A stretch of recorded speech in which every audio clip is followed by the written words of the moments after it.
All right.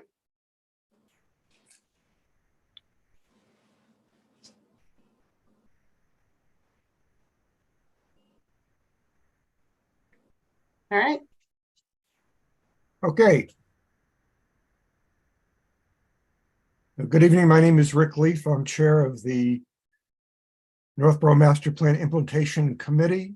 Pursuant to Chapter 2 of the Acts of 2023, an act relative to extending certain COVID-19 measures adopted during the state of emergency, signed into law on March 29th, 2023.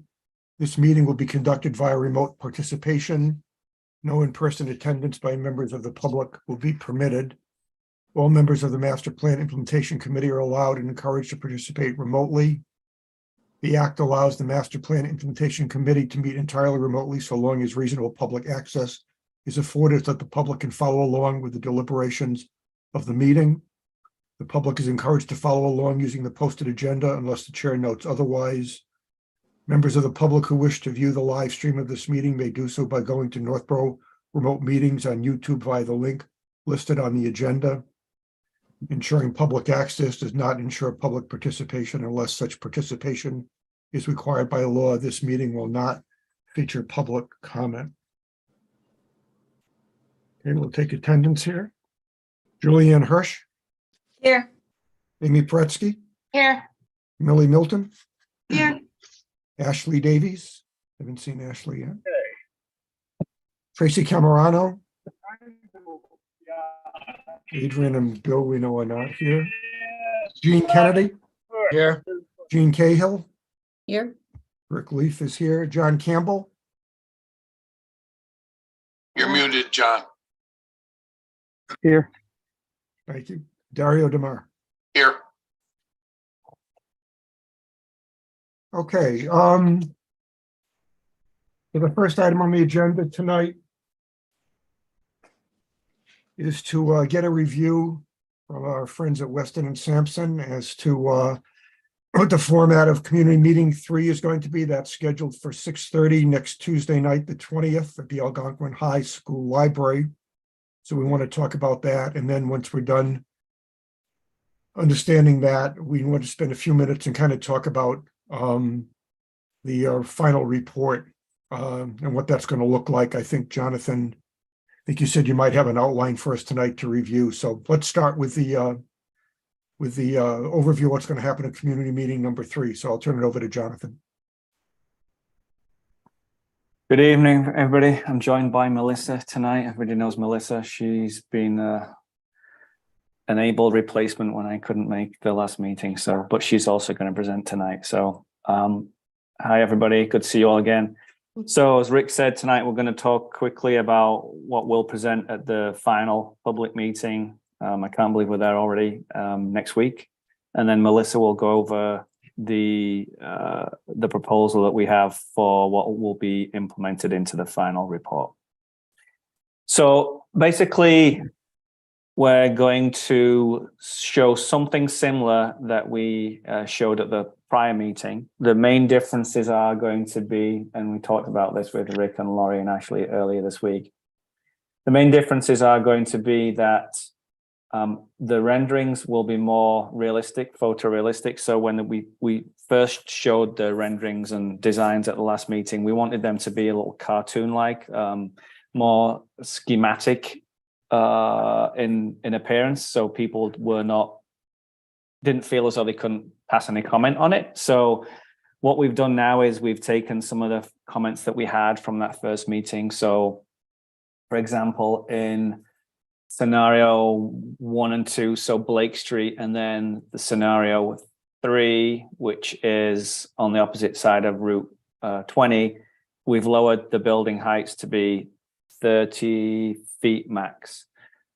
In the scenario for the Harvey site, we've kept the buildings at the same height. I think 45 feet we were showing there. So what we're going to show tonight is just one of the scenarios that's changed in terms of the graphics, but that will give you an idea of how everything else will look. We also update the fly-throughs. We're going to go through that. And then we've also put together a couple of additional boards, one showing architectural styles. I know a bunch of you walked the site with Melissa, and you came up with some things that you like and didn't like. So for each scenario, we're going to have like an architectural style. We agreed that in that meeting, we're not going to say, hey, this is the options, please choose one. We're just going to say to people, this is perhaps a style of architecture that could be incorporated into this certain scenario. We don't want people voting, and then when and if these scenarios happen in real life and the architecture isn't the same, we don't want people like, oh my God, well, I said I wanted red brick and these are flatboard siding. So we agreed that we just show that and like as a type of a flavor. Then we're going to show a slide that talks about how some of the existing buildings could be updated with simple awnings, some sort of movable planters outside. And then finally, there's an image of one of the gas stations on Church and Route 20, where we're showing sort of a really simple beautification idea that could be implemented as one of the first sort of things that's the town decides to do as part of this whole process. So with that, we'll go to the first slide. So this is what we showed at the first image, and we just understand that there's still some tweaking to be done with these graphics. On the final ones, we still need to tweak the base and get that right. But if you go to the next slide, Melissa. So can you zoom in a little bit more? So we're going to get rid of the green, but it's kind of hard to see the difference here. But once we go to the next sort of slide with the renderings on, you'll see how much these have changed. So just go back, sorry, 1 second. So you can see these were more cartoon-like, orange people, two-dimensional trees, all the cars looking the same.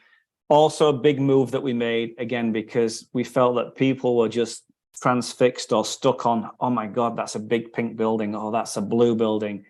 We decided to just choose one color, a muted color, so the building kind of disappears and the focus is on the master plan, like the urban realm of these master plans. So if you go to the next slide, Melissa. So you can see, and again, it will help once we get the background of the sort of plan less green. We changed the Assabet River, so we know it goes off to the right of the page, and then as it gets to the north, it connects to the Mill. I always get this mixed up. The Millbrook Creek, is that right? Yeah. Yes. So you can see when we zoom in on these renderings here, they're a lot more photorealistic. They've got real people in them. We're starting to show sort of patterns in the crosswalks. Got real cars, real trees. So that they're just more realistic. So if you want to pan around those, so you can see the buildings are just sort of a light beige color. We'll go across, Melissa. So again, more realistic. And again, this scenario didn't really change. The building heights remain the same. The design pretty much remained the same.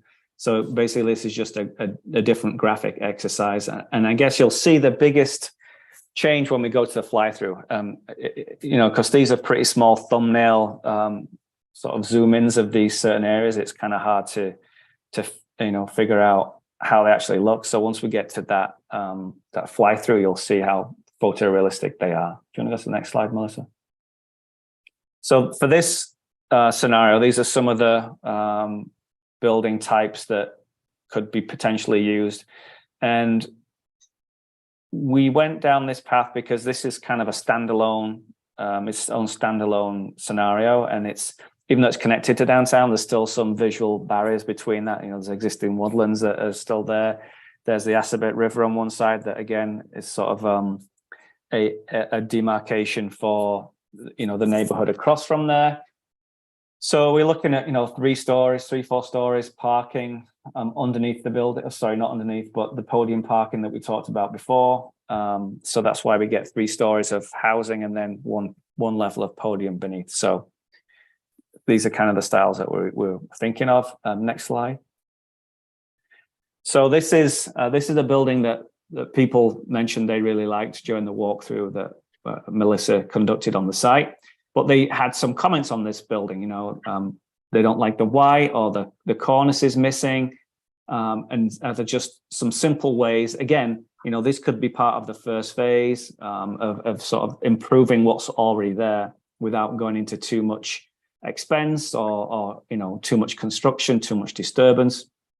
So it could be just something as simple as adding a nice colorful awning with different signage on the awning. These sort of movable planters that could be seasonal, color, texture, to highlight the doorways, accentuate the doorways. As we know, sidewalks are narrow here, so without being able to alter Route 20, it's kind of hard to get street trees in.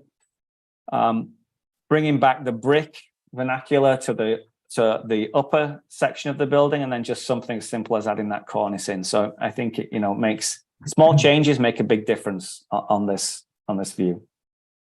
I think we talked on Monday that it's going to be important to indicate that in this particular example, it's a privately owned building. It's not like the town can swoop in as a first phase and change this building, but the town could work with the building owner, maybe investigate grant programs that fund this kind of, facade and exterior improvement work, and, work with building owners to see if they'd be willing, if there was some financial support, they could get through some sort of a grant program to be willing to make some of these changes to sort of improve the appearances of some of these buildings as kind of a short-term step. But I think, once again, it's going to be important to have people understand that although we'd like this building to look this way, the town just can't force it to happen. There's got to be a negotiation with the owner of the building and a willingness of the owner of the building to participate. But at least this gives people an idea about things that could be done to take existing buildings and make them more attractive. Mm-hmm.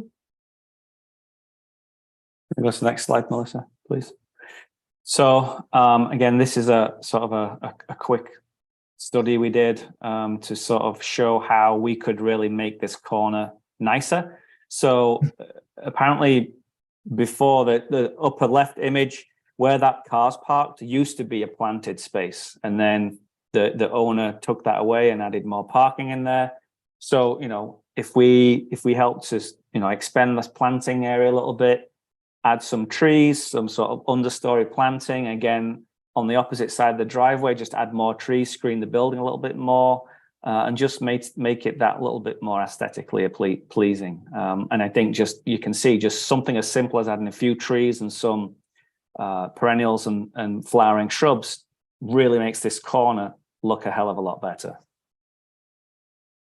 And the point here is that to the extent that this or other areas in the downtown are part of the public ways, this is something that in fact the town could take action on, in the short term, given the fact that, there was a way to find the funding, to do it. So this one, we thought, this particular area may not all be a public way, but to the extent there are certain public areas of the streets, the town would have the ability to try and start to do things like this, sooner than later, upon approval of the plan. And it doesn't change, how this forecourt works in the gas station. We didn't take that parking area away.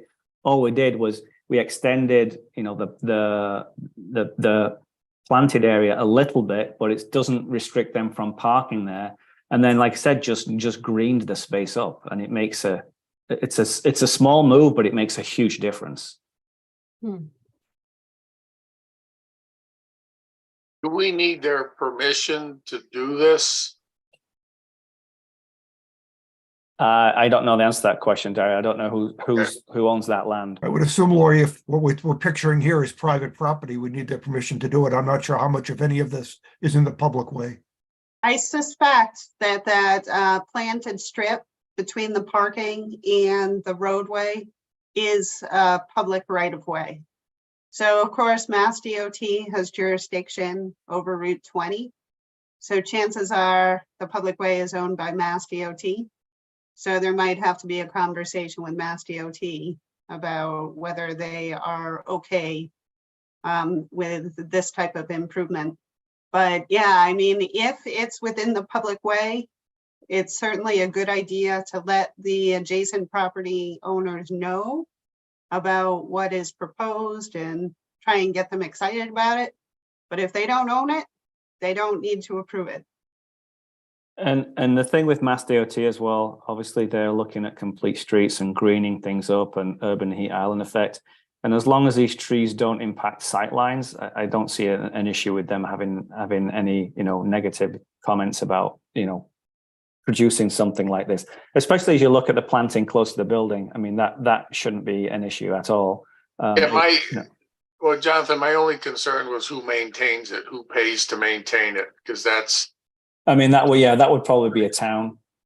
The town would have to maintain it. Okay. Yes. But again, we could choose plant material that's drought tolerant. It's low maintenance. So, Yep. It's not like you're having to come and with your tweezers and clip it every couple of weeks. It's sort of twice a year type thing. Mulch in the spring, cut it back in the fall, and you're done. Okay. Thank you. Yeah, and the street trees, when they're in a confined space like this, they don't mature to their full height. They tend to grow pretty slow, and they get they probably won't get any taller than, say, 25 feet. If they get too tall, then certainly the conversation can be had at that point as to whether they should be replaced with smaller trees. But that's one of the benefits of being in a constrained space, is the trees don't get out of control. I think something also just to note here is that unlike the rest of downtown, there's no overhead wires here. So planting these trees, there's going to be no restriction. If the trees do grow a little bit taller, there's no overhead wires to impede or restrict their growth, or to mean that they'd need to be trimmed back and things like that. So that's another benefit to sort of this location and providing this type of sort of improvement. What occurs to me here would be that maybe the report would indicate some target public spaces that would recommend as being good initial areas to try and do some work like this. I don't know, Lori, if in fact, you've got some ideas in mind of some places and stuff that you could work with Jonathan and Melissa as the report's being finalized, and have the report specifically call out some spots that would be good places to start to do some work like this. Sure. It'd be helpful, if the report, besides listing out the general concept of the downtown, could actually isolate some, immediate steps that could be taken based on the town's appetite for, funding these things and providing the necessary DPW resources to do the work and maintain them. I wonder if some local landscapers would even adopt the corner, and it can have just a little plaque saying like this corner was beautified by XYZ landscaping, Yeah, that's an interesting concept. Yeah. Or, I mean, Amy, it doesn't necessarily have to be a landscaping company. It could be a business owner, right? It could be right? adopted by, I know St. Millie Gobain, Milton. or even like when we were doing the town common, St. Gobain always reached out to us and said they would like to do something. So even other companies that aren't even in the downtown might even be interested. Yeah, good thought. Do you want to show the fly through now, Melissa? We also added music to it as well. Oh. But you need to share sound as well. But I guess Okay. So I'm not quite sure how to share sound. we'll just play it without the music. Then that can be a surprise at the meeting next week. Oh, there you What go. was the song you were going to play? Well, you have to be careful. You can't obviously just use any song because there's copyright and everything. So there's a website where you can just download. It's, basically instrumental music. Oh, I thought there was going to be a message. No. One thing, it's like so slow, it's not like loading. So I'm sorry, it keeps pausing, but it's like buffering. I really like the flowering trees. That's a nice touch. You can hear the music now. Yep.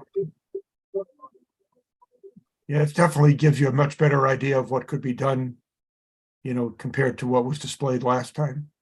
I like that. Yeah, looks neat. Obviously, it won't buffer like this at the meeting. It's just because we're doing this over the internet, so it's running slow. Yeah. But like you said, it's more realistic now. People can imagine themselves in these spaces. Actually, when it's not buffering, in certain instances, you can see people actually walking. So again, it just adds that little bit more vitality and life to these, to these designs. I think the audio's bogging it down. You see that lady walking there? Yeah, there's been some movement. After the meeting, will it be on like the website so people could look at them? Yeah. Yep, absolutely. So as soon as, so we're gonna have cable there to record the meeting again. And then last time she sent me the link within a couple of days, so I anticipate about the same. And I'll upload it immediately and I'll let you know when it's on there. And we can send these directly to you, Laurie, so you have the individual files if you wanted to upload them rather than the presentation. Okay, good. That's Jonathan, what it'd be quicker to watch. At the beginning, when you're starting off on the video, the background is, Yeah, we're going to fix that green. We're going to fix that. yeah, just so there's something in the background that doesn't look like an unfinished Yeah. kind of CAD file. I know it's pretty simple to do, but I just wanted to mention it. That's good because the lay people won't get it.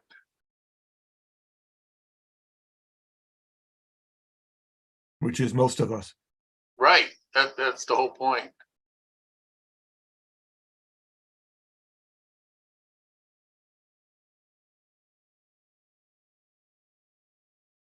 Right, I think we get the idea. Yeah. Okay. Yeah, it'll work much better next week. So Oh, it looks really nice. Mhm. So Melissa's going to go over the outline for the master plan report So now. before we get to that, so basically what you showed us was kind of the view of the Harvey property, but the same thing that you showed is there's going to be a version of this for the Blake Street, Pierce Street, and then another version of it for across the street where you Yep. call Assabet Mill. There'll be three of these things shown on Correct.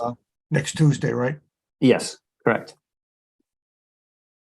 Yeah, before we get to this, just any questions, comments, anything about, what's going to be presented on next Tuesday night before we get to this part? I do have a question. Sure. It looked as though the river was on one side as we were doing the fly through, but I didn't notice any buffer plantings, and I assume you would want like a riparian buffer there. On which side, G? In between where the people are On the walking in the fly water. through. Yeah, like- I mean, yeah, sure. This is again conceptual master plan. Once we got into detail, we would go into that. At this kind of scale, we wouldn't get into rip wrap and showing what the bank stabilization would be like. And we're working with aerials and sort of, we don't have a topographical survey, so there has to be some imagination shown here.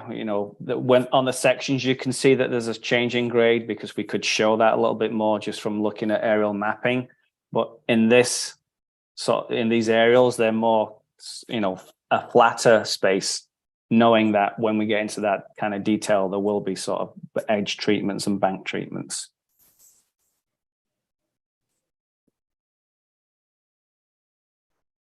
Any other questions or comments?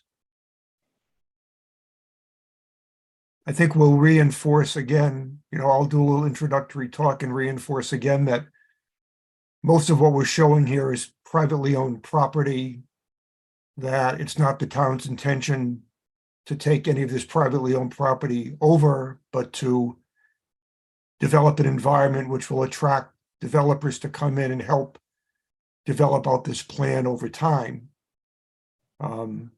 So we want to once again put to rest the minds of private property owners that the town isn't on some plan to take over the whole downtown by eminent domain and do it over again. And also that the people of the town have to understand that these are the concepts we're going to try and foster, but what's going to eventually get built is going to depend on what private developers want to do and negotiations between them and the different permitting authorities in the town. So this is the concept we're working to, but the reality will be that something that sort of looks like this will develop over time. So I'll sort of reinforce that at the beginning and probably make a couple of closing comments at the end to that point also. And I think we could point out Blake Street is something we could control a lot more right out of the chute. That's the one area that I think is kind of the low hanging fruit to really upgrade. Certainly in the public space there, we can certainly do that. Yeah, Once yeah. again, the buildings will be, Right. be discussions with the owners or possible developers over time, but certainly I agree with you, the public space and eventually the fire station on Pierce Street will become a great opportunity. Yeah. Any other questions or comments? All right, why don't we move on to the outline of what the report is going to look like? Okay. So I can just walk you through, we sort of just divided it up into the broad categories that we're gonna sort of delve deeper into. And you can let us know if anything's missing, and give us some feedback. So we'll start with kind of a purpose and need for the plan. So this will include an introduction, why the plan is needed, a little bit about maybe the planning committee, and then the project goals. So what do we want what are we looking for the outcome to be? What is the goal long-term and short-term? And then we'll have an Just to interrupt for a second. So Yeah, that section should reference, the parts of the master plan that recommended that we do this. Someplace in that introduction, we can work with them that to sort of give you some of the chapter and verse, but there Okay. should be some quoting out of the master plan that caused this all to happen in the first place and caused our committee to prioritize this as the first thing to be done. Okay, yes, that's great. Yeah, I think, it might help if this is like a little bit collaborative too, so we can like go back and forth to make sure that we're covering everything you want. Yeah. So I think that's a good idea. Yeah, and we got to this point with working with RKG, so this is kind of our attempt at getting what you guys want in this final master plan, and also based on the RFP that was issued. Sure. Yeah. So then it'll move over to an existing conditions analysis. So this will be a combination of maps, diagrams, text, and it'll outline the description of the study area, so the boundaries of the downtown. We'll talk about previous plans and studies that have happened in the past and how those have influenced the outcome of this report. We'll talk about the downtown land use and zoning districts and how those are divided up and the different parcels and where they're found in the downtown area. We'll talk about existing parking regulations and requirements, the downtown character. So this is kind of what the few of us that went to look and take a look at all the architecture that's down there. So what's existing, what do we like about it? What's existing in terms of the public realm and the facilities and the natural, historic, and cultural resources. So then we'll look at we'll talk. I'm sorry, before you move on. Oh, yeah, go for it. Oh, actually, I see it further down, the demographic trends. Oh, yeah. We'll So get maybe you should just continue and Okay, then and then we'll talk have after we see everything on the page. Okay, questions saved for later. All right. So then we'll look at an infrastructure assessment. So where are the existing sidewalks? Where are the gaps? What are the conditions? Similar with utilities. And then the parking inventory. How much parking is there? Where is the parking existing? What's the pedestrian environment like? And then are there any parks, trails, natural areas, and open space that exist in our downtown study area? And then we'll talk about the traffic, the kind of outcomes of the traffic study we did, which we shared a few months ago with Jeff. So the volumes, the major intersections, any signage issues, and then sort of just talk about basically the outcomes of that, and that we ultimately, can't do much, but sort of outlining all the research that we've done there. And then the complete streets assessment. So since we can't really do much with Route 20 in the immediate future, this might be some like just general long-term recommendations. Then we go to the market analysis. So Lori, here's the demographic trends, the economic trends, downtown business mix, Northborough development trend analysis, market performance trends, and the retail supply and demand gap analysis. So this is really the initial part of the public presentation from the second meeting, where Russ kind of outlined all of his research there. So it'll be a combination of charts and text kind of explaining the existing markets now and, the projected futures. So that was kind of like the setting the stage portion of the report. And then it'll move on to the downtown revitalization analysis. So we'll talk about the public engagement process. So this will talk about the different meetings. We'll share the outcomes of those images. And then we'll talk about the key redevelopment opportunities. So these were in one of the diagrams we shared. It showed a couple public owned properties like the fire station that are kind of like easier targets, or the 4 West Main Street.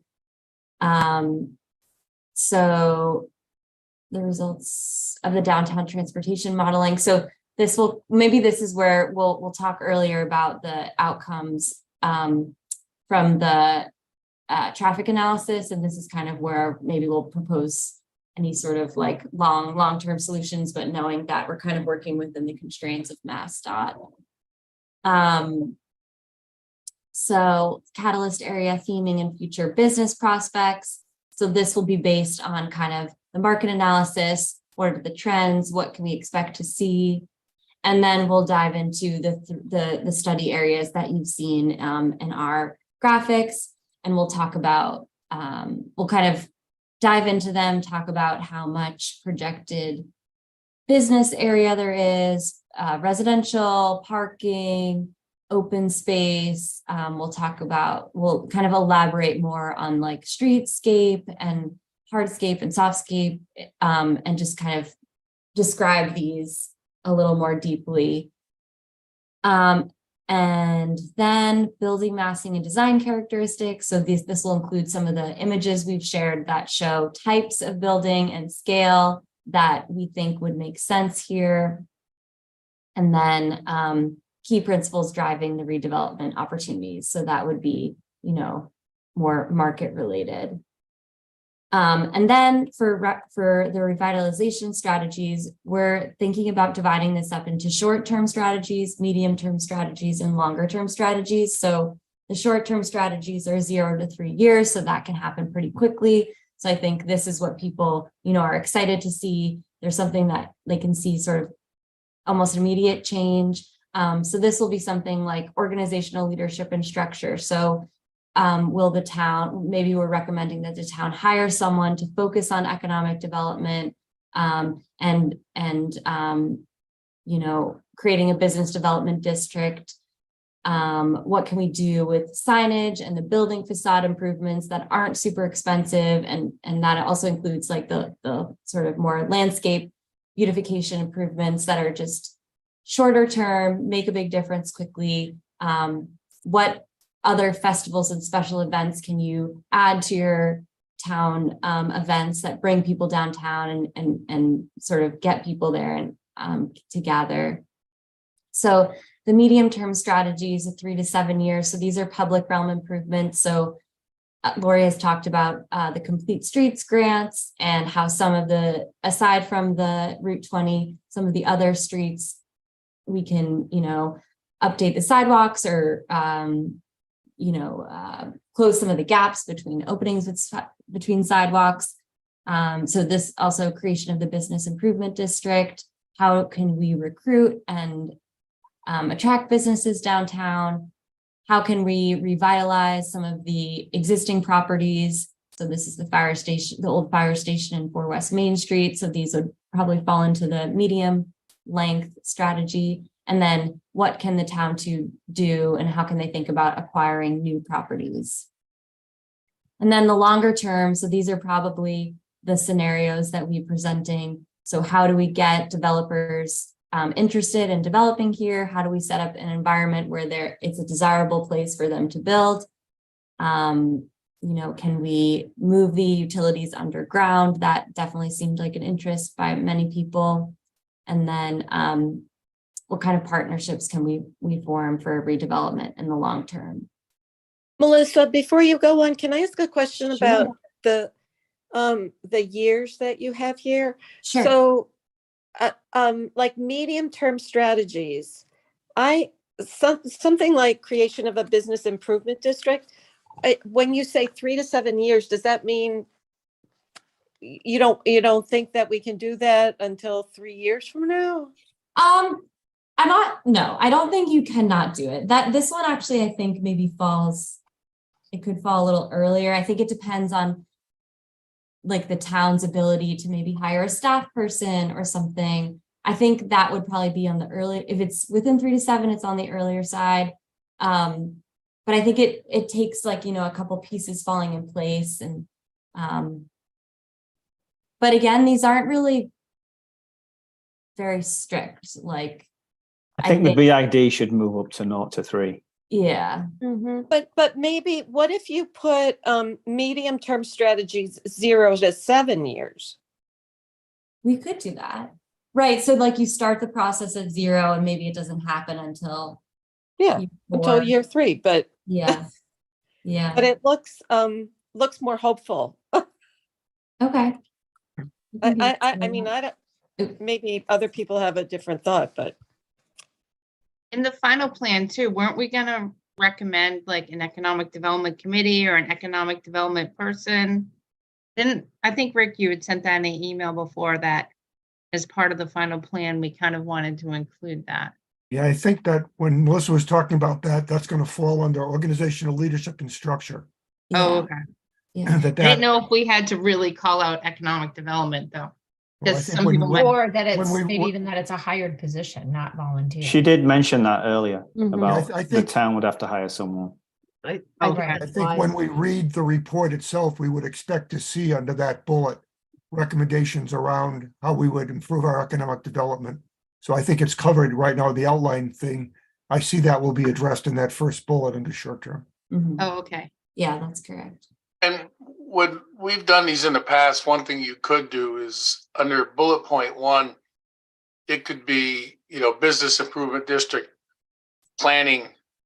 And then the next one is implementation, where you start off with all the planning and within 7 years, you're hoping it's all done. So typically it takes time to get things going. Because I think that would definitely happen in round 1. And then round 2, within 7 years, you're hoping you got some of it done. If that makes sense. Right.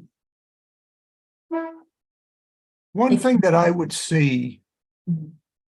in the short term is some recommendation around improvement and expansion of parking. I think that people are expecting that,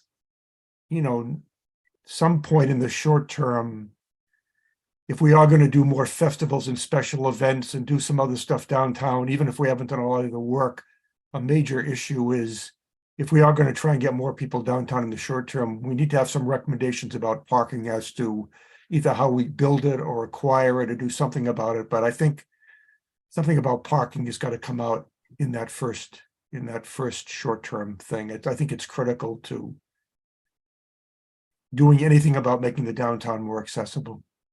Maybe it should be tied to the proposed new fire station on Route 20. While all of those decisions have been made prior to this revitalization plan, maybe we could take some credit for that work by referencing the new fire station and the fact that there'll be some number of parking spaces that'll be public parking spaces, sort of beginning to provide the inventory of parking that we will need to support the revitalization. The other thing, you know, some things the town has control over and some things we don't. Some things are realistic and some things are pipe dreams. The things that we have control over, I think we want to emphasize in the report.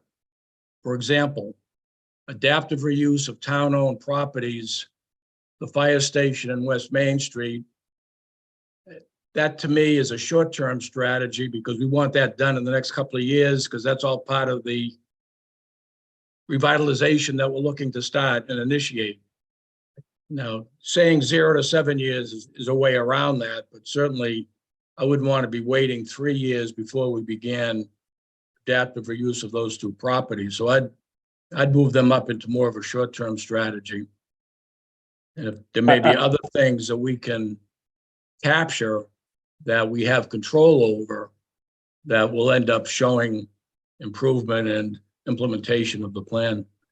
I think it's as simple as calling number one short to mid-term strategies 0 to 7, and then longer term 7+.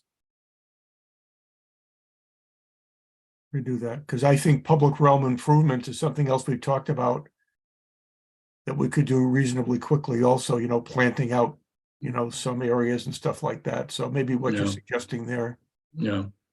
you know, putting that all together, and yeah, I agree. It removes the thought process that somehow we don't have to think about this till 3 years from now, that there are certain things here we can move on more quickly. And I think we got some pushback from that at the last community meeting, that some people said, gee, you know, we should be able to do some stuff on town-owned land fairly quickly, right?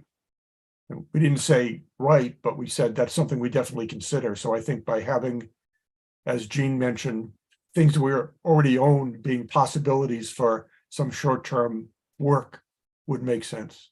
We could even call it initial strategies and then longer term strategies.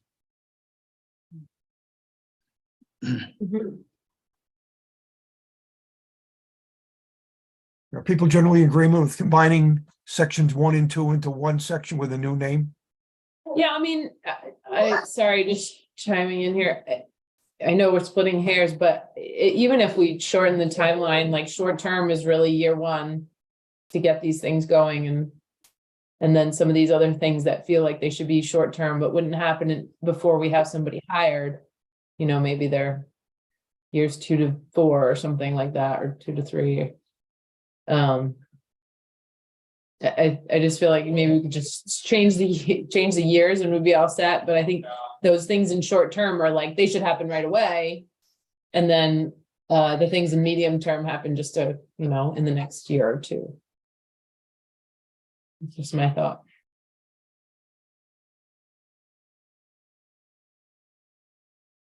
Well, obviously from our position on the committee, we're anxious, I mean, I think, right on the heels of presenting this report to the select board, to start to see some things happen. Obviously, the capacity of the town to start to do some of this stuff is going to depend on everything else the town is trying to do. I think it's part of our responsibility to encourage, you know, some fairly quick action on some of these items. I just want to attach some realism to this, and that if these are tasks that I'm supposed to be doing, there's no way I'm going to do these tasks in 1 year.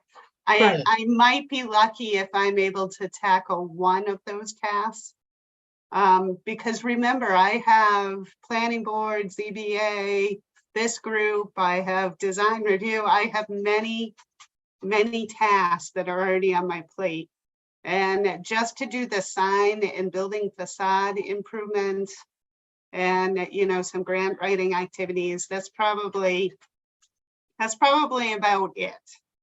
If I was able to like do one major project a year, then that's probably me at capacity. Yeah, But if I honestly think the 0 to 3 years is more realistic. I think, you're setting yourself up for stress and somewhat not meeting markers and disappointment by shortening it by that much. I think Well, how- Lori needs an assistant. Just like in Millbury, right? You have an assistant for grant writing and I see Hudson, it's planning and community development and there's, I don't know. I don't know if Lori wants an assistant, but Yeah, how I mean, strong- oftentimes the economic development person is a full-time job. yeah.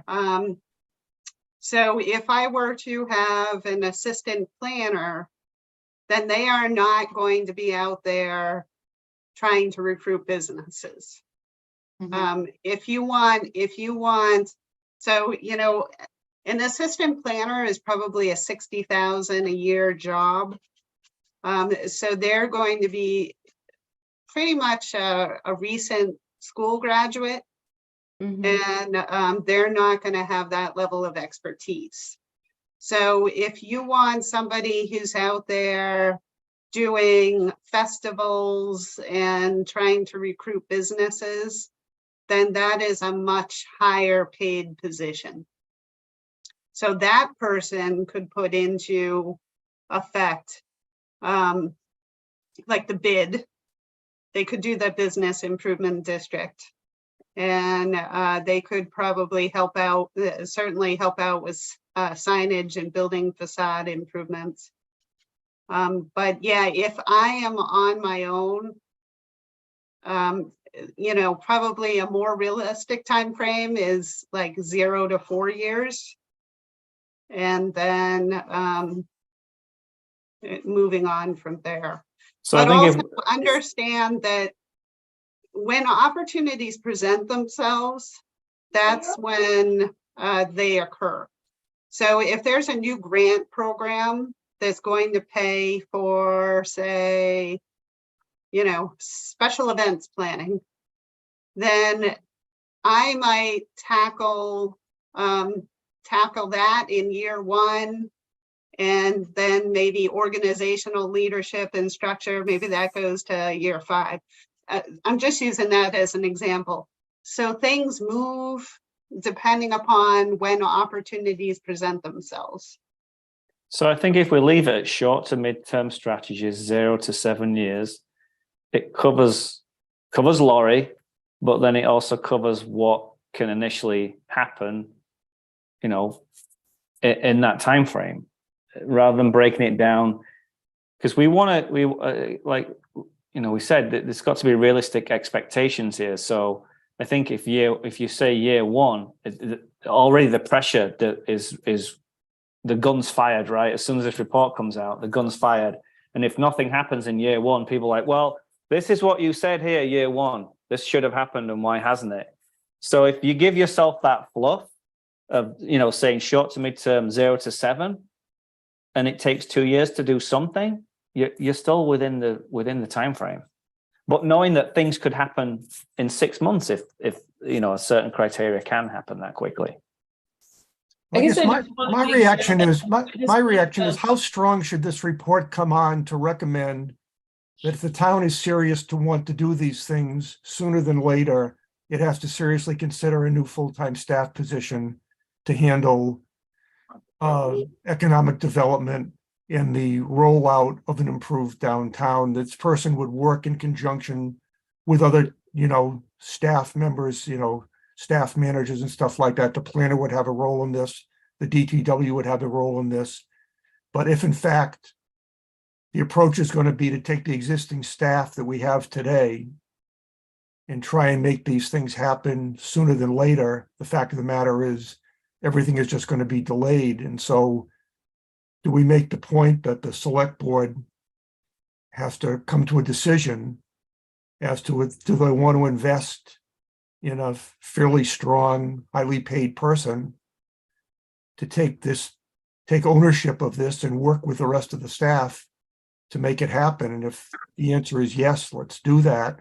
I mean, the report could talk about the characteristics this person should have, examples of other towns that have done this, and about what the experience level of the people were and about what the compensation of these people were, and not, not come so strong to say that this whole thing is useless unless we do this, but at least to say that the rollout of the revitalization is dependent on the ability of the staff to work on it.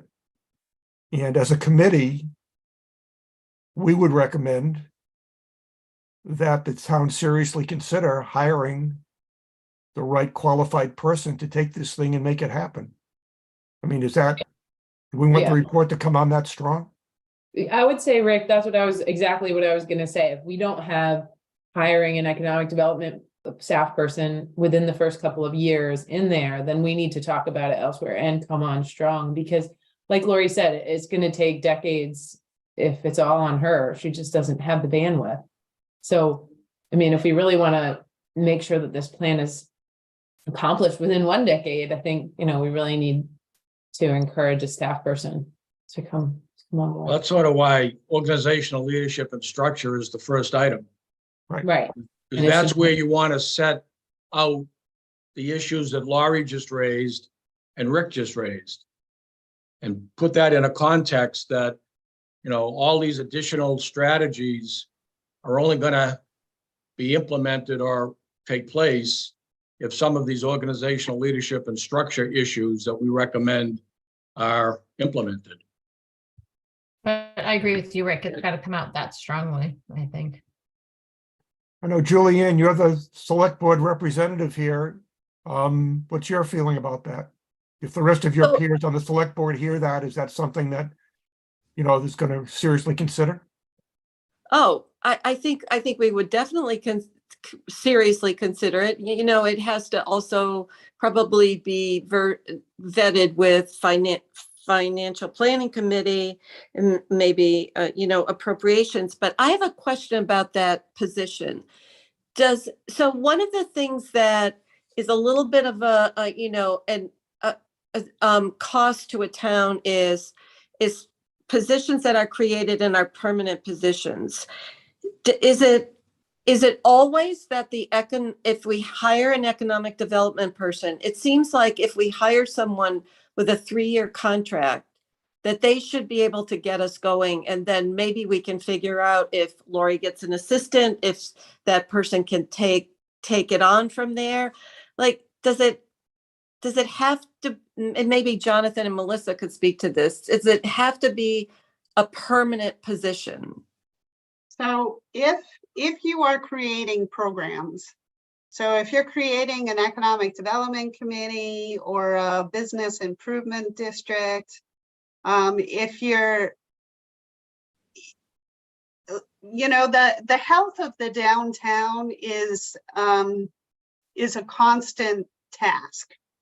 So if it's operating well and it's a thriving downtown, then it has to continue to be maintained.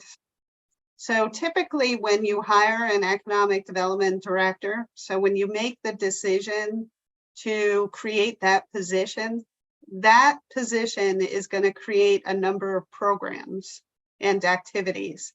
And if that position goes away, then chances are all of those programs and activities are going to go away because there isn't going to be anybody to do the work. So, you might have a functioning downtown for a little while, and then it may revert back because there's nobody to do these tasks. Too, if you wanted somebody who's, good, probably you want a long-term position, not something with an end date. I don't know if that's true or not, but it seems to me like people would want some stability in a job. And if they Yeah. I would think the time frame for this to roll out in some sort of major way is at least 10 years. I would agree. And also you got to remember the first year is kind of getting to know your program, your community, and maybe, launching some ideas. But when you're in my world, you're working in decades. You know, it could take 10 years between when the seed is planted and when you're actually able to see the fruit from the seeds. So things tend to move slowly, and it can take a while to get the momentum necessary to really get roaring. And, you know, the downtown revitalization, like I said, you know, I started that process in Millbury in 2016. And here we are, summer of 2023, and phase 2 is under construction currently. Phase 3 hasn't even been started yet. So the design isn't even underway. So it seems like there's going to be, as we talked about here, if in fact we hired a full-time community economic development director, that these longer term things that we've been talking about here and will play out over, you know, the longer period of time. Some of the things we're talking about here, like public realm improvements, building facade improvements, you know, doing something about getting some more parking going, things like that could start to roll out in between all of that. And then certainly the fire station and 4 West Main Street are going to be available to the town sooner than later. And so there could be some work going on there, although certainly the economic development director would be looking at development partners to work with the town to do what we want to do in those 2 sites. So there's a number of things here that could start to happen a lot sooner than 10 years, but to make the town reasonably look like what these graphics we've seen tonight look like is going to take a long time. I think we have to pay attention to the terminology. You've been using the term economic development director, but we already have a planning director. And for organizational and consistency purposes, I could see an economic development planner reporting to the planning director, implementing the various economic development related programs and plans. I've been in situations where the economic development director reports, for example, directly to the town manager or to the selectman, and you don't get the flow of activities the way you should. So it may not be critical at this conceptual level in terms of the revitalization plan, but I think it's certainly a topic for discussion if the selectmen want to proceed down that road to hire an additional staff person. Is how best to organize that position to the best benefit of the town. Yeah, that's a good point. And I do foresee that this would be a position where we would work hand in hand, because the positions are very closely related and they build upon each other. And so there are projects that we could work together on in order to move things along in a more efficient and practical way. All right, let's we've got a couple more things on the outline here we haven't got to yet. Let's finish the outline and then go back again and see what we want to do next. Go ahead, Melissa. Sure. So the last one was number 4, and this would be talking about implementation, preliminary cost estimate, and potential funding opportunities. So this might fall into each of the short-term, medium-term, and longer-term strategies and might not be its own category, but these would be kind of conceptual level cost estimates for, you know, various things like the economic development position, and kind of preliminary ideas about grants or other funding opportunities that Lori or the town can reach out to, so to sort of kind of stir up the beginnings of this. And that's kind of where we are now with the outline. So I'd be interested in just reaction from the committee. Is there anything glaringly missing here? I thought there was going to be something in the final report that addressed zoning besides the existing zoning, something that evaluates the existing downtown zoning, matches it to the redevelopment plans, and the marketing studies that Russ has done and come up with some generalized recommendations about what the town needs to do to make some of these landscape schematics a reality? Did I miss Yes. that? So no, I think it's just not written out in like a, the outline, but I think we are going to talk about that as we outline in this section where we outline the different redevelopment opportunities and the different scenarios. I think we're going to dive deeper into that. So that's a good point. It's just not called out, but that's. I agree. And then the other thing, it's a question I've had in the past meetings. What do we say and how do we address all of those parcels of land that are in downtown but do not fall into scenario area 1, 2, or 3? There's got to be something in the report Mhm. that says existing zoning should continue, or these properties should be integrated with the scenarios, or they should be re-looked at, or maybe they're fine the way they are, but we need to address them. We can't just have a downtown revitalization plan that focuses on 3 landscaped areas, without addressing downtown more broadly. Yeah, I think that's a good idea.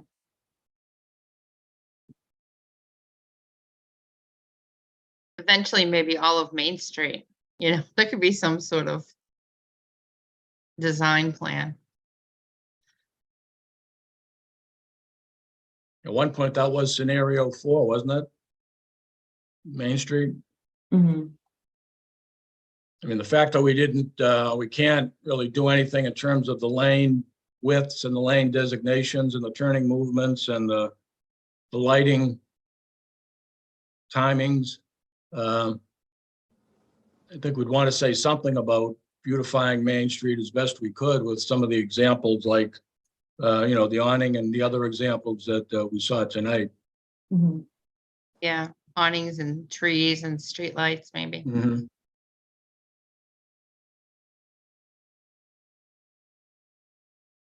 Yeah, to that extent, we got an email, Ashley and I, from Norm Corbin, who's, I think he's the chair of the Historic District Commission. He was wondering if the report could just generally mention all of the historic homes, older homes just east of the center of town, that provide, a nice look and feel to that section, and something indicating the town should continue to consider how to preserve their historic nature, either to look over time into a historic district that was presented once before to the town and was not accepted, or some sort of historic preservation or recognition opportunity. So I don't know whether there could be a few sentences as we're talking about parcels that don't fall into the scenarios, to have a couple of sentences or paragraph that just talks about how important, those particular homes are to the look and feel of that area of town, and that the town should actively consider how to maintain their historic nature. And there may be, excuse me, Rick, but there may be zoning incentives that can be employed to encourage the retention of those historic properties. Because once they're gone, they're gone. But things like an overlay district along Main Street that provides a small density bonus, for example, allowing in-law apartments or other ways to increase the value of those properties so that they're retained rather than fall in disrepair. And those are the types of zoning ideas or concepts that I think Weston and Sampson should bring into the report and tie it right into how it can specifically help revitalize downtown or preserve what we currently have. You want to keep what you have and then revitalize what is sort of falling apart. Yeah, I think that was the point from Norm, this keep what we have, aspect. So, I don't think the report has to go into a lot of significant detail about exactly how to do that, but it should talk about the fact it's important to keep it in mind, and generally, offer some approaches that would be useful in keeping some of these things that we have the way they are. That zone right there with the historical houses, that's called Main Street Residential. It's already its own little district. And it used to allow like duplexes and apartments by conversion only. But during one of the town meetings, it got switched, and that little footnote that said by conversion only was deleted, but I don't think it should. It should come back, like you say, allow a higher density, so maybe they can make apartments as long as it's by conversion only. So you're not tearing it down. Yeah. But that was a footnote once in the bylaws that disappeared, so maybe it has to come back. All right, well, I think if the report can at least address that, make it obvious that that's something that's going to be important, that even though we're not going to be looking at redevelopment in that area of town, that the town should seriously consider how it's going to maintain really a very nice section of Main Street right now.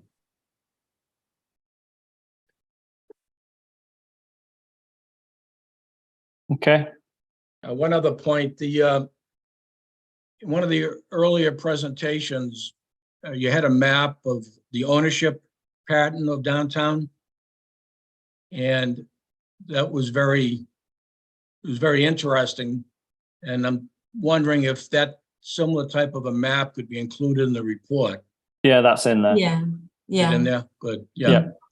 That sort of sets the parameters for what can and can't be done by who. And Right. that's very useful information. Yeah. Yeah. That'll be all Okay. part of Russ's section. Good, thanks. All right, so before we have Weston and Sampson go off and start to write some draft text for this, once again, I'll ask the same question. Is there anything else that anybody sees here that either they seriously feel doesn't belong in here or is glaringly missing?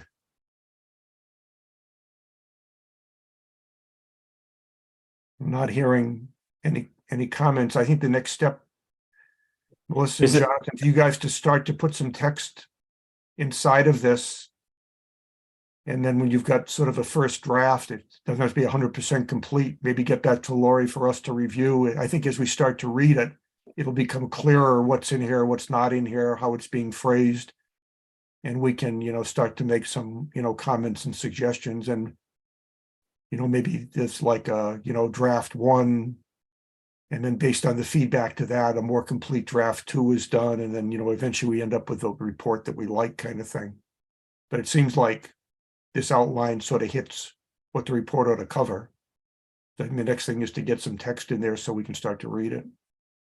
This is Dario, is there a spot where we point out some of the aesthetics or styles or the quaintness that we were trying to accomplish via the photographs that we took, so that we get it? I'm looking for guidance with the DRC as well, because if we're going to say we want it to be quaint and New Englandy, and we took a bunch of pictures of everything we thought was great for Northborough, and then I'm sitting on the DRC and they want to put up an ice cream stand, that kind of belongs on the New Jersey shore, or, it's fun and cute, but it's out of context with everything else. I don't know if this is a spot where, we talk about number 6, the public image, architecture, streetscape. Yeah, I think it falls under that, Dario. Yeah, and just throw some examples to say, Yeah. hey, people, this is what you asked for, right? Make sure we're all on board with that. So that, a lot of comments came out at the last meeting about what it's going to look like. So to me, it would make sense to get that flavor out there instead of hiding it till the last minute. Not that we're trying to, but why not at least, here's 15 buildings in Northborough that we love or that could be dressed up to look nicer, like one of the examples you showed. And that'll probably get more comments than almost anything, I think. Okay. One thing that I still kind of grapple with is this report. My interpretation of this report is that this is a downtown revitalization report. So these recommendations are for downtown. These recommendations are not townwide. So I don't think that people should necessarily apply these recommendations townwide. So if we want to create, you know, a unique character for the downtown, so when people arrive, they're like, oh, I'm here. I've arrived in the downtown. Then I think that should kind of be clear in the report. I don't know that we've ever said that we wanted to have a sense of arrival, or if we want it to be the entire town. And I don't know who answers that question. That's a really good point. You know, do we want the downtown to look nice and the rest of it to look like a carnival? Or do we want everything to look nice, or do we want it to be a special spot? And I don't know where that fits in, but I'm in a position now where I have to kind of help guide that. And I just didn't know if that was here or everywhere else or anywhere else. You know, that's an interesting question. You know, my sense would be that this really has to focus. The purpose of this was the downtown. Doesn't mean that over time, things we did in the downtown couldn't be used as a model for things we could do other places in town.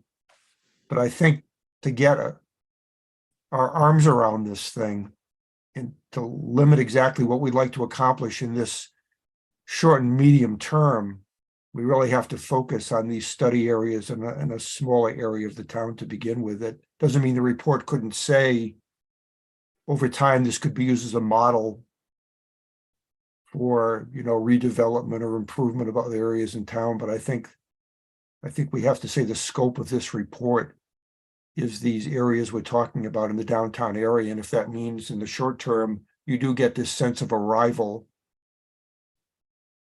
then you get it. I agree with you, Dario. I don't think we've really, I think we might have hinted at that, but we've never come out and said it. But I think for the purpose of this report, unless people disagree, I think we really have to focus on a particular area, because the costs and the time and everything else is going to be focused on what you need to do to handle kind of these study areas that we're mentioning in the report. And I Yeah. don't want to be a Debbie Downer here, but we don't have fee to be assessing the entire town of Northborough for this master plan report.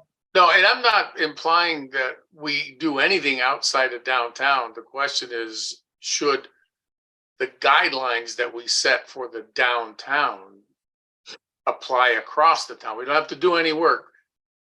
And here's a specific question. They're trying to put an ice cream stand up. Do we want that to look like what we're trying to do downtown, or do we want that to look very different? And then 10 years from now, we want the town all to blend together. Then we've got the ice cream stand and 3 more gas stations we didn't want. And we said, oh, gee, we should have at least had some guidelines for downtown, and maybe it does apply across the whole town.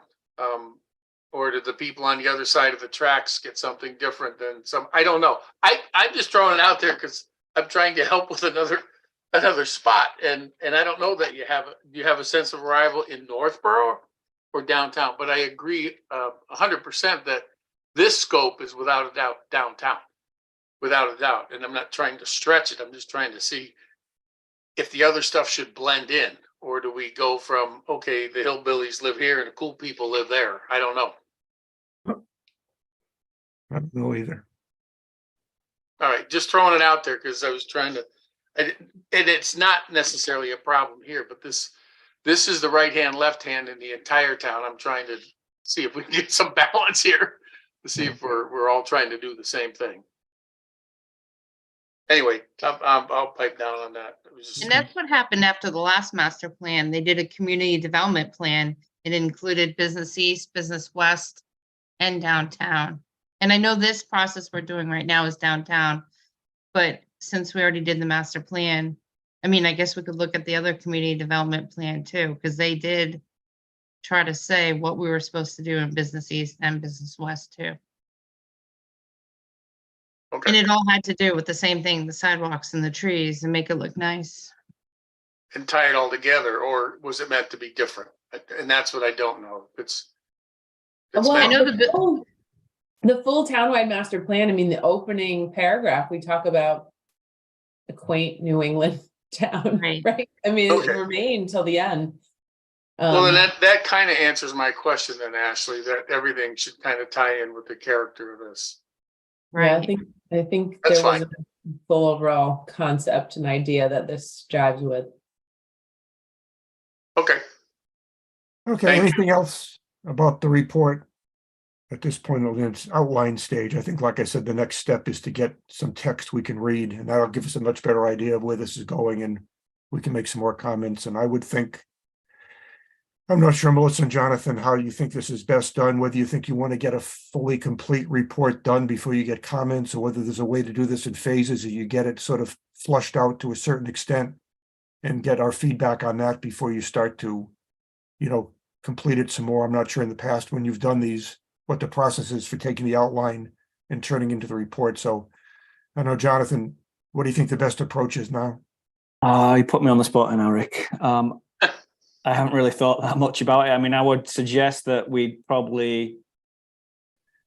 to complete an outline of the report and send that to you for review and comment. And then we'd produce the final edit. When you say an outline, I mean, that's. Well, what I mean, we'd repeats produce a draft, a draft. then Right? we'd send it to you for comment rather than going back. I feel as though if we do a section and there's going to be like tons of comments, and then I think I'd rather just get you a draft. Everybody can review it. There's one round of comments, and then it comes back to us, and then we produce the final effort. Otherwise, we could be going around the houses for months on end. All right. Well, let's do that. I'll put you on the spot again. Time frame. When do you think you could have a draft available? We talked about today. We think a draft in 6 weeks. Okay, we're thinking about how to hold these master plan meetings over the summer. We talked about maybe a July meeting and skipping an August meeting, but maybe at this point, unless there's something comes out of the meeting next Tuesday, maybe we skip a July meeting and hold an August meeting, at which point the main purpose would be to have had a preliminary copies of the report sent to us, and we focus on our comments and revisions to the report in the August meeting, and possibly with a schedule to get to the select board in the fall with a presentation. That time frame seemed to make sense. Sounds good to me. Yeah. Yeah, that makes sense. Yes, I will be in makes a England lot of last sense. 2 weeks of August. I will also be on vacation, the typically scheduled meeting in August. I'm away the last week of August. So. Maybe we can schedule earlier in August. If we're doing 6 weeks, give or take, that would bring us into the first week in August. So maybe we can, Laura, you can send out a request for what people are available for. Maybe we could do the first Thursday in August or some other day in August, which would get us in that 6 week time frame. Okay. Okay, I want to go back just for a second to the presentation Tuesday night. One thing we got a lot of feedback on was housing. And that the way we presented that information at the last meeting kind of hit people over the head, with what the potential of the amount of housing that could be built would be. And there was a lot of concern raised about that. The way we're going to present this time doesn't get down to that level of detail, but that's not to say that people aren't going to raise the question again about, are we still talking about 300 plus units of housing could get built when this whole thing gets done? Well, I don't think we are Wondering- talking about that many anymore because we're reducing building heights in 2 of the scenarios, so that reduces the amount of housing. So we can have a slide or a slide that shows the breakdown of retail, housing, and things like that from the first meeting, and then do an updated one of where we're currently at. Reasonably, what do you think the new number of housing units could be? I have no idea. I mean, if 300 becomes 275, I think that's. I think still- it would be less than that. I think it would be less than that. Just wondering, I don't know, because we really don't know exactly what's going to happen. Whether we talk about a specific new number of possible units, or whether we just say that based on the reduction of building heights and stuff like that, that the amount of housing we're anticipating is going to be less than what we had talked about. But really, it's going to be dependent over time on what developers want to do and what the permitting authorities in town are comfortable in permitting, and and just kind of just say this is just going to kind of roll out over time, but it's premature to talk in some level of detail about how much housing this would generate if it's a combination of reworking the plan and eventually seeing what developers want to build. I'm not sure. And I Just- think that's smart. If you just let the market will kind of drive it. We can tell everybody in the world what we want there, but the developers are going to put what makes sense. And I think we probably need to be just open and flexible that it could be commercial or residential on top of commercial, or residential in, you know, if we get the land along the river, you know, you know, because we don't know if we need 300 or if we need 50, but the market will tell us pretty quickly because, you know, it's kind of supply and demand. I think we all know it's best to try to get a mixed use, but to try to quantify it, I don't know if anybody's good enough to do that. Laura, you got a comment? Yeah, I was gonna kind of echo what Dario had said. I think in the report, especially in the RKG component of the report, it's important to have a discussion about how many units in general are necessary in order to support a certain amount of business. So there's that supply and demand component. So, you know, if you have, if your demand is X, then your supply of commercial is going to be Y. So there's a direct relationship between that. And I think that the RKG portion of the report should speak to that, so that people have an understanding that there is a direct relationship between the two. I'd agree with that. When All right, I'm well, there, go ahead. oh, the planning board was talking about the MBTA communities, and that's where you allow by right 15 units per acre.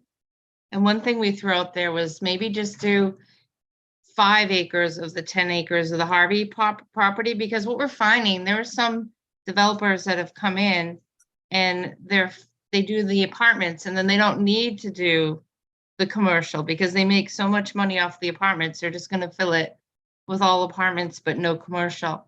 So one of the ideas we had for the Harvey property, so it isn't filled with just all housing, is to do 5 acres of housing, which would give them a lot of housing, but yet still save half of it for some commercial use. Because I think if it's all zoned housing, there's no incentive for them to do any commercial. At Well, least that's what we're finding, because The the housing is what pays the money. there are two of the buildings are mixed use in the Harvey scenario. The ones, But Close. if they get MBTA community rights, we can't force mixed use. And you can't, it's by right, they can put 15 units per acre. So I don't know what the incentive for them to be would be mixed use, really. Because what we're seeing here is everybody wants to do just housing. There are a couple old houses that were commercial in the downtown, and they're now applying to be all housing, all apartments. And a couple mixed uses that filled the apartments upstairs, and they're not even finishing what they were supposed to do on the site plan, because now that their apartments are filled, they have the money that they need, so they don't even care if the commercial units are filled. That's my concern. If we zoned it all MBTA communities, which is housing by right, then we're not going to get much commercial at all. But that's just something I wanted Well, to that's what share. that economic development piece is supposed to tell us. You know, we see these scenarios with restaurants, multiple restaurants. And we all know as Northborough residents that restaurants have come and gone in downtown for whatever reason. But if the market isn't there, but the market is there for housing, then, you know, the marketing study should be telling us that. And we should be designing our revitalization around those possibilities and the potential rather than mixed use for the sake of calling it mixed use. It's sort of a catchphrase now, but if it's going to end up giving us townhouses on the second floor and vacant first floor commercial spaces that are continue to stay vacant because the guy made his money on the second floor, then that's not a good look for downtown. It's not a good look for the town. So if the mixed use concept isn't working, then the marketing information has to identify that, and it has to be reflected in the downtown revitalization plan. But we'll end up with all housing and nothing else. Well, the more housing you have, then that should begin to fill in the vacant commercial space that we have downtown. And there's got to be some sort of a symbiotic relationship there. And it's not going to do downtown any good to drive down to the Harvey lot to go to a commercial business. You know, if it's a restaurant or something that's overlooking the Assabet River, you know, that's another story. But I mean, that's the purpose for having a plan like this, for spending all the time that we've spent to get some realistic conclusions in there, and then to lay them out for the town to decide. We just saw what happened with the White Cliffs. We have a long process, a white elephant, a proposal for 50 units, and then for whatever reason, I haven't followed the details, but for whatever reason, that proposal's been withdrawn. So we can't get housing on the White Cliffs. I don't know where we're going to put these 350 units that Jonathan's talking about. All right, well, Got to have a realistic approach to it. Yeah. Well, let's get a first draft of the report, see how it phrases all of this, and then we can decide how we want to include wording to sort of specify what we think is reasonable kind of thing. I understand your point, Amy, and we're going to have to just see how we work around and towards that kind of thing. Yeah, because if you read all the surveys from the original master plan, people didn't want high density. It said no high density, no duplexes, no housing downtown. So I think if we want something to fly, we have to also listen to what the residents want downtown. And I don't think it's all housing. I think they want a mix. I think you're exactly right. And I think that so far the housing component has been proposed as a way to attract the commercial aspect we want also. We're just going to have to see our way through how the report talks about that and what our feeling about that is. So I understand your point, though. All right, so I think, so as far as the meeting goes, let's not provide any specific information about new counts of housing. We can talk briefly about the fact that this plan, by reducing the heights of some of the buildings, is going to reduce the amount of housing, but the amount of housing that's going to be developed is going to be dependent on economic development and the needs of the town and the wants of developers that are going to have to be negotiated over time. And obviously how the zoning is either left the way it is or changed to encourage or discourage certain things. There's a lot of pieces that have to come together here. But at least as far as Tuesday night goes, we're probably not at a point to, you know, get into a serious discussion about housing, except I think we all understand that if the town had its druthers, they'd rather see more commercial and less housing, but we have to present a plan that's viable in both areas. So we'll just see what the report says. All right, before we let Jonathan and Melissa go, anything else for them tonight?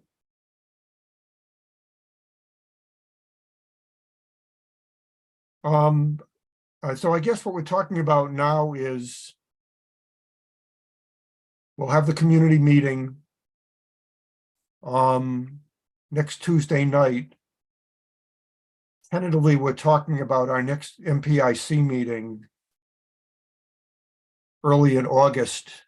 I think we should reserve the right that if things come out of the meeting next Tuesday night that cause us to want to get together and discuss what we heard we can reserve the right to set up another meeting between now and August at a time that's convenient for us. So it may turn out that there's things that come out next Tuesday night that would cause us to want to meet again before August. If it turns out that's not the case, we can work towards that. So let's say that that the meeting to review the draft of the master plan will be scheduled for early August, and there may or may not be another MPIC meeting between now and then. Does that seem to be reasonable?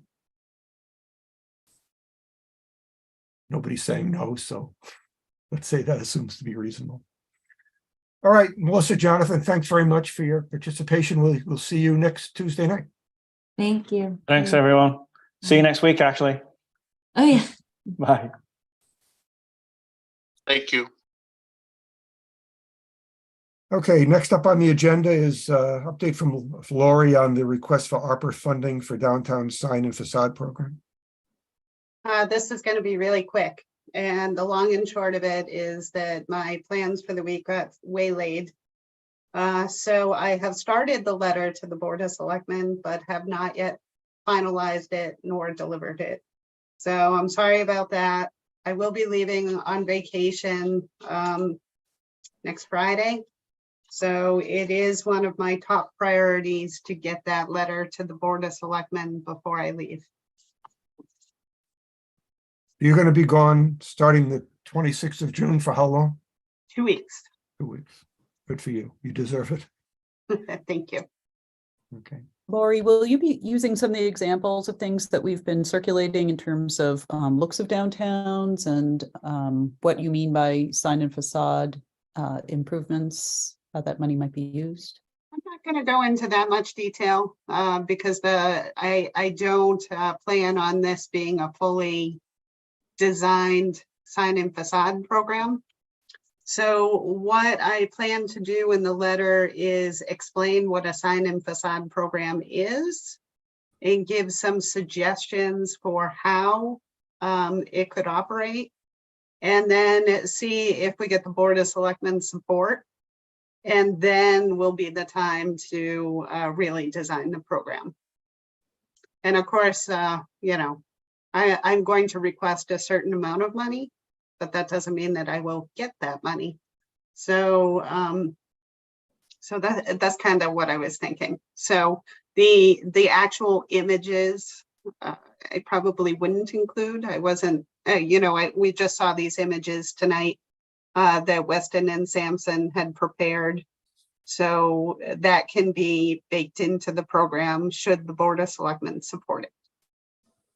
I'm just wondering about the one that's the building at Route 135 and 20, that Main Street that has so much, that their graphic of what it could look like was very, very interesting. And it's such a focal town center building that could be kind of neat to show that what the awning does and you know, just how much of a difference it makes.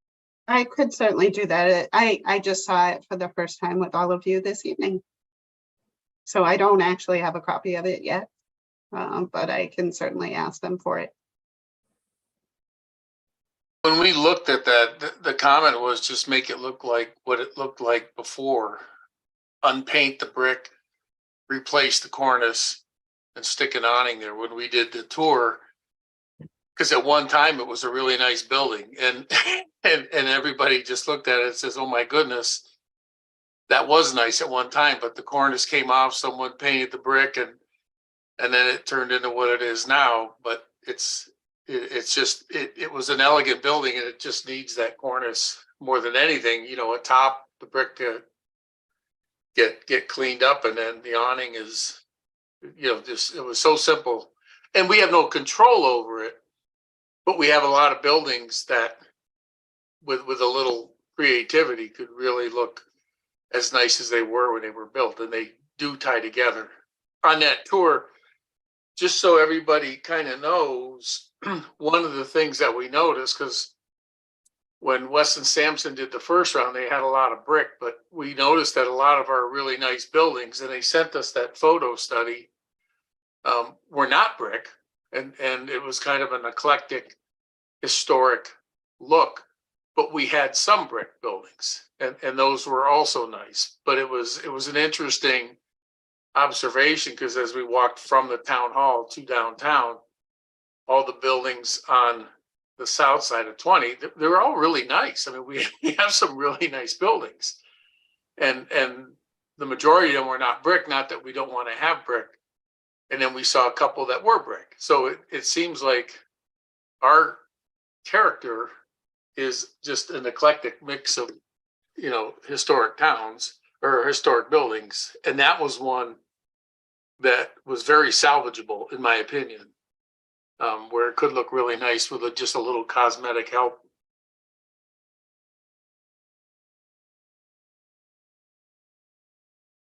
Okay, well, Lori, see what you can do to complete the letter, and then we'll see what the select board response is. Okay, next item on the agenda is election of officers, the chair and the vice chair. We didn't do this at the last meeting because we didn't have a full attendance. We have more people attending tonight. I'll mention that personally, I would be willing to continue to serve as chair if the rest of the committee wants to have me, or we can entertain other nominations.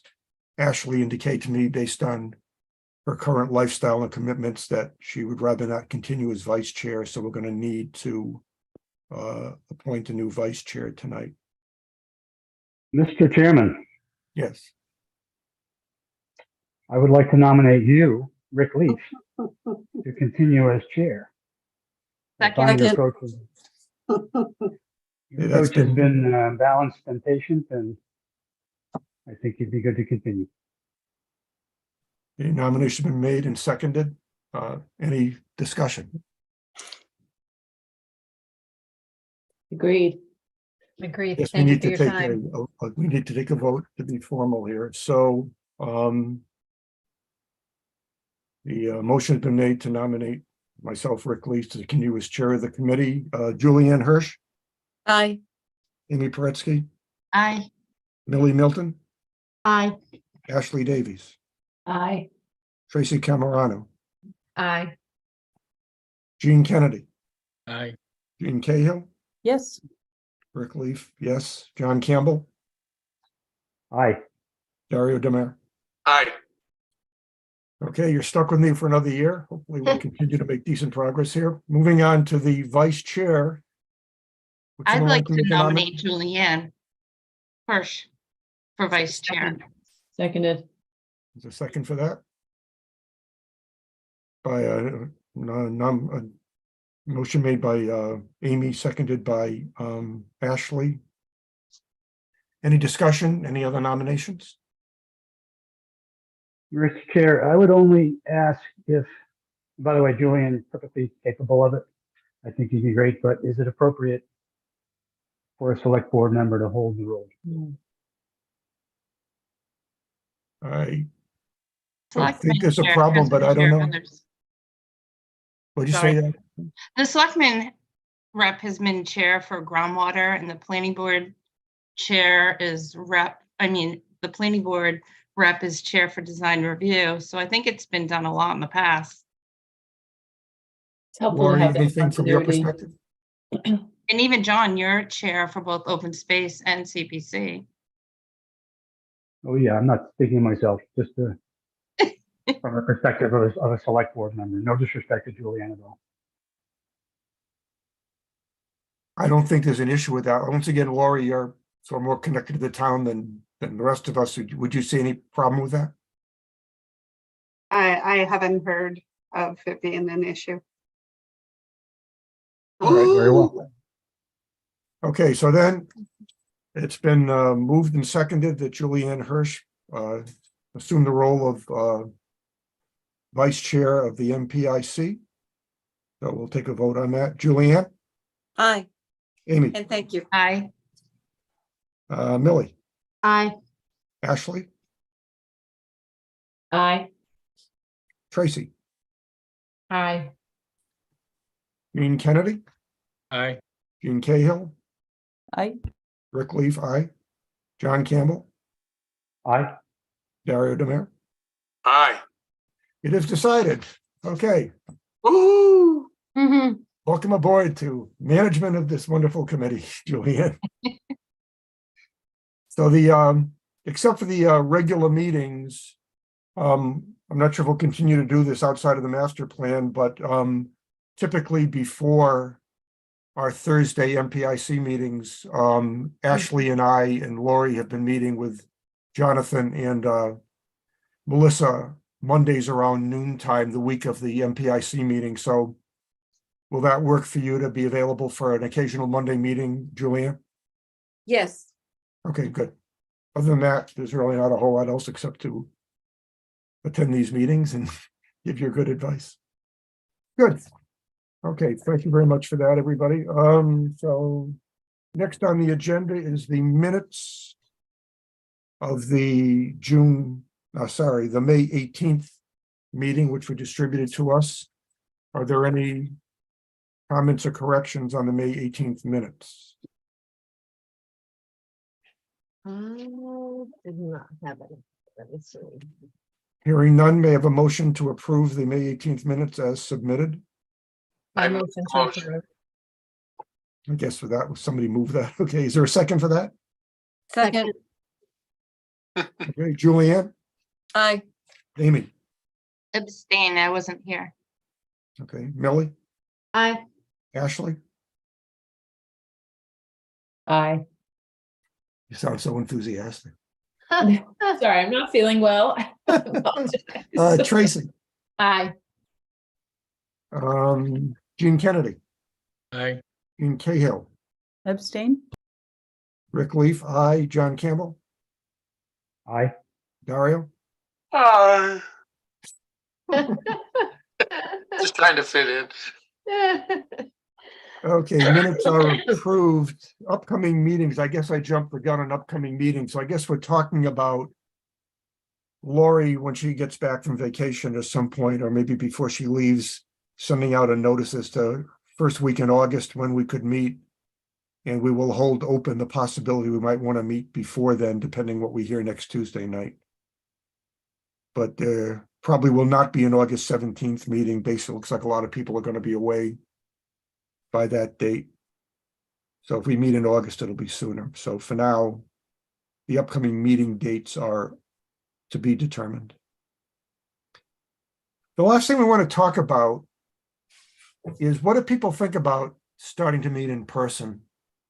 I personally think it's a good idea. I think we can get more accomplished and sort of work together a little bit better, kind of thing. So would anybody have a problem with switching to in-person meetings going forward? No? Are they at the town hall? Yeah, we'd meet at the town hall. I wonder for the consultants, is it easier to meet remotely just until we're done with the downtown? I'm not sure. That's a We're good paying point. them, so I'd say let them earn their keep. Oh, okay. I agree. I It didn't might be know. effective for the next meeting, particularly going over a major report, Right, at least, yeah, your proposed August meeting. yeah. All right, so why don't we, I don't think we have to take a vote on this. But the minute should reflect that, in fact, the board would like to start meeting in person, starting with its next meeting, which could be as soon as fairly soon after next Tuesday night, or it may wait until August, kind of thing, but we'll start to switch to in-person meetings. The time of the meeting, I guess, Lori, if we're going to meet on a regular basis, you'll have to see, usually committees of this size would meet in classroom, whatever it's called, B, next to your office or some other place. You'll have to just see the availability on a regular basis of a room. If we're going to keep meeting on the third Thursdays of each month as our regular meeting night, you'll just have to see, is there an appropriate room available on the third Thursday night of each month? I think it needs to be in a room where it can be taped too, because I know so many people who love to watch these remotely. So, you know, the selectmen's room, I know they can tape. I'm not sure about the other rooms. That's a good point. So if the selectmen's room was available, we could definitely meet in the selectmen's room. And we probably need a person to tape it. Because before at the planning board, we had a staff person from the Northborough Cable that taped it, or Actually, Michelle Gillespie's husband used to do it. Northborough Cable actually taught Kerry how to tape the meeting. So she would bring the camera to Selectman Room B and she'd have to set it up, push the button, run to her seat. But it wasn't a live stream. It was recorded and then they'd play it back. So, I mean, if we had to, we could teach someone how to do that too. Are you volunteering? I don't know. I guess you could show me how to do it. But I just think we don't want to lose the video because so many people love that aspect. Yeah. Laura, do you have any problem with that? Well, I've only been to a couple of live meetings. They were both Community Preservation Committee meetings. And the meeting that we held in Classroom B was not taped, not recorded in any way. And the meeting we had in the Selectmen's room was recorded. So, of course, I have not been at Town Hall for very long, a little over a year. So in-person meetings is a new thing for me.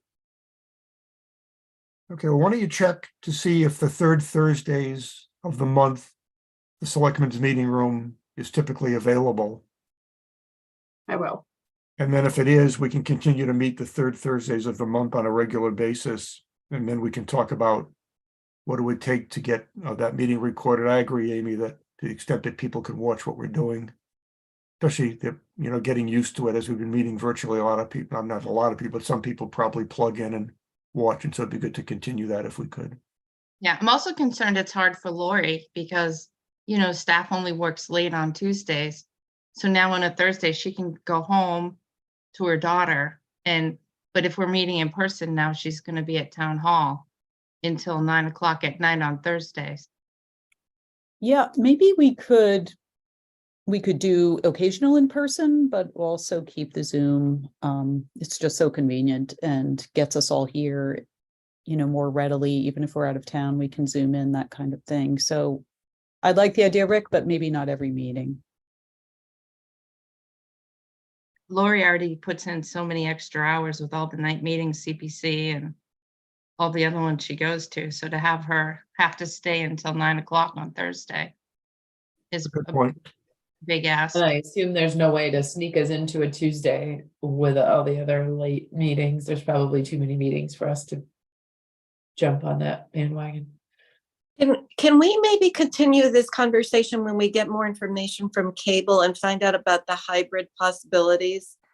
With CMRPC, they do hybrid very, very nicely. And I thought that we were going to try to do that in town. So we don't currently have that capability. But isn't there isn't that a goal, is to get that capability? That's my understanding. I know Kathy Dagley, she came into my office this week and she asked me about camera capability in Classroom B. So she asked me what I thought would be needed.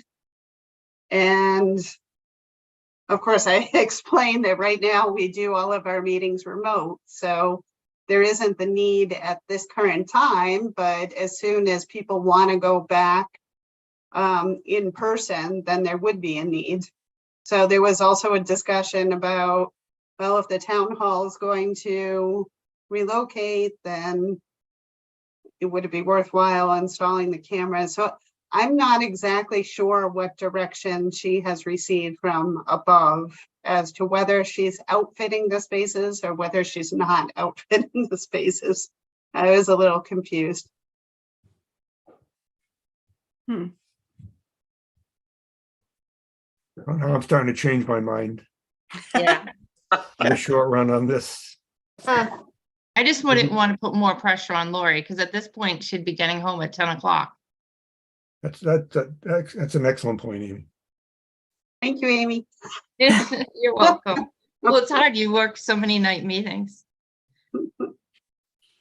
All right, why don't we table this?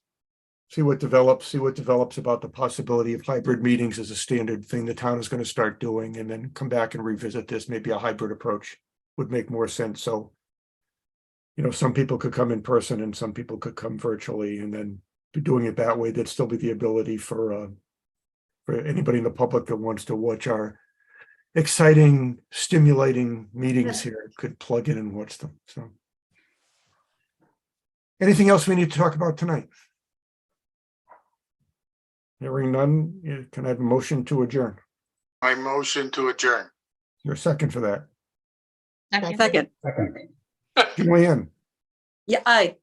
Amy, Aye. Millie, Aye. Ashley, I still awake? Tracy, tried. Hi. Gene Kennedy, Aye. Gene Cahill, Aye. Rick Leaf, aye, John Campbell, Aye. Dario. Aye.